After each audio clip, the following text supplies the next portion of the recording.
Le pouvoir du cerveau ou comment reprendre le contrôle sur soi.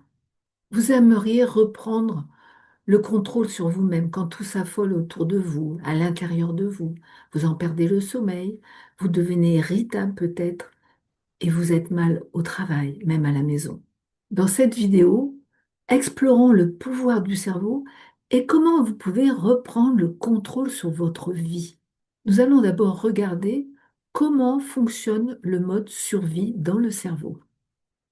Puis, un deuxième point, comment sa plasticité est un atout. Quelle est la chimie du corps pour ressentir du bien-être? Comment la visualisation est un levier puissant de bien-être?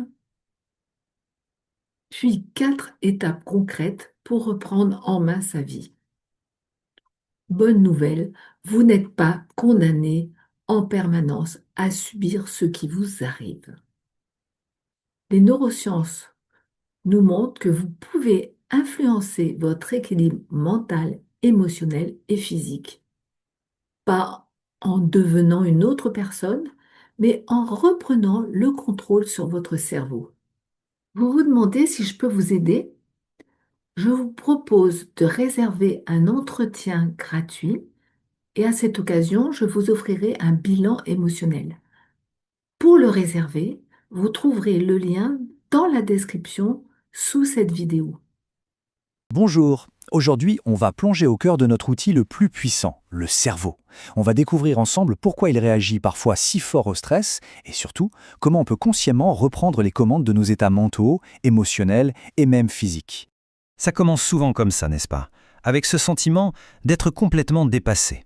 On est pris dans un rythme effréné entre les responsabilités pro, perso, la gestion des équipes, des projets et des agendas qui ne laissent aucun répit. Et puis, à un moment, c'est le corps qui prend le relais. Il nous envoie des signaux très clairs. Une fatigue qui colle à la peau même après une nuit de sommeil. Des tensions bizarres dans la nuque ou le dos. Un sommeil agité. Ou cette impression d'être toujours sur le qui-vive. Attention, il faut bien comprendre que ce ne sont pas des faiblesses, mais plutôt des messages très intelligents d'un corps qui nous dit que quelque chose ne va pas. Mais alors, pourquoi est-ce qu'on ressent tout ça? Eh bien, pour le comprendre, il faut jeter un œil au mode de fonctionnement par défaut de notre cerveau. C'est la première étape, elle est essentielle. Alors voilà, c'est peut-être l'idée la plus importante à retenir. Le job numéro 1 de notre cerveau, ce n'est pas de nous rendre heureux. Non, sa mission première, celle qui est câblée en nous depuis des millénaires, c'est de nous protéger, d'assurer notre survie avant tout le reste. Et pour ça, il a un système d'alarme assez fascinant. Pour notre cerveau, et en particulier pour une petite partie qu'on appelle l'amygdale, notre détecteur de menaces, il n'y a quasiment aucune différence entre un danger physique réel et une menace, disons, psychologique. Ce qui veut dire, et c'est fou quand on y pense, qu'une remarque critique au travail peut déclencher exactement la même cascade de stress qu'une situation où notre vie est en danger. Le problème, c'est quand cette alarme ne s'arrête plus de sonner. On entre alors dans un état de stress chronique. Le corps est littéralement inondé d'une hormone, le cortisol. Et des études, comme celle menée par Robert Sapolsky, ont montré qu'une exposition trop longue à cette hormone finit par modifier nos circuits neuronaux, affaiblir notre système immunitaire et rendre la gestion de nos émotions beaucoup plus compliquée. Donc, le point vraiment crucial à retenir ici, c'est que ressentir tout ça, ce n'est pas un manque de volonté ou une sorte de défaillance personnelle. Pas du tout. C'est un processus biologique, une réaction programmée de notre corps pour nous maintenir en vie. Bon, la bonne nouvelle dans tout ça, c'est que cette biologie, ce n'est pas une fatalité. C'est même là que ça devient vraiment intéressant. Notre cerveau n'est pas une structure figée. Il peut être activement, consciemment remodelé. Ce phénomène incroyable, ça porte un nom, la neuroplasticité. Les travaux de pionniers, comme le neuroscientifique Michael Merzenich, ont prouvé que notre cerveau se réorganise en permanence. En fonction de quoi?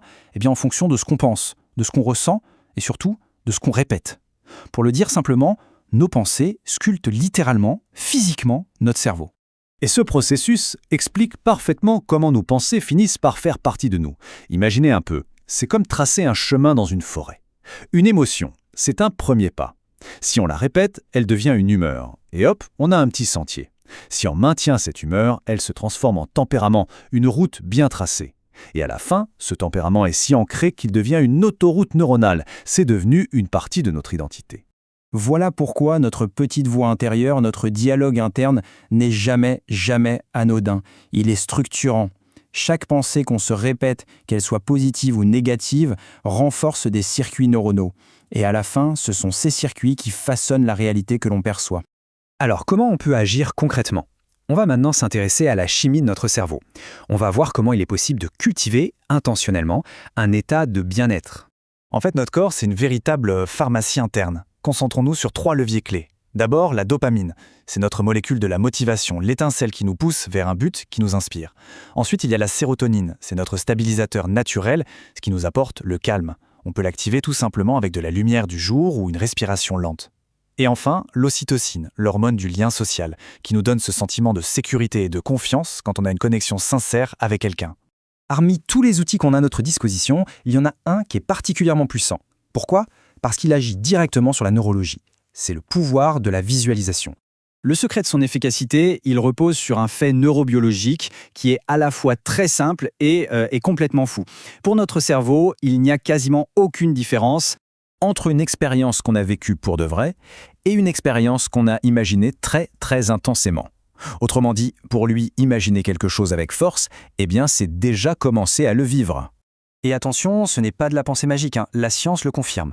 L'imagerie cérébrale a montré que quand on visualise une action, on active les mêmes réseaux de neurones que si on faisait l'action pour de vrai. Ça veut dire que ressasser un conflit au bureau déclenche une vraie réponse de stress, avec du cortisol. Mais, et c'est là que ça devient passionnant, l'inverse est tout aussi vrai, s'entraîner mentalement à ressentir du calme, ça active les circuits de relaxation du corps.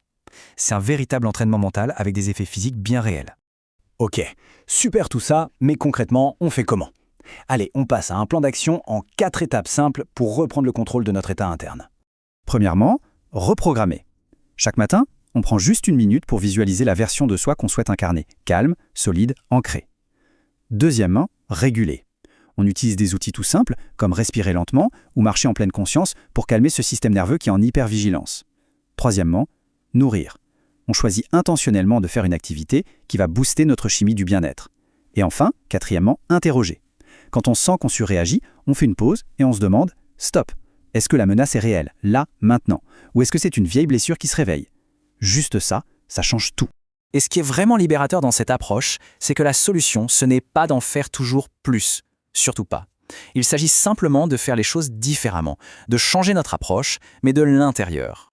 Finalement, on comprend que le bien-être n'est pas un objectif lointain à atteindre. C'est un état neurobiologique qui se cultive jour après jour, de l'intérieur.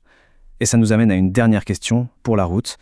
Et si notre prochaine grande réussite n'était pas professionnelle, mais bel et bien intérieure?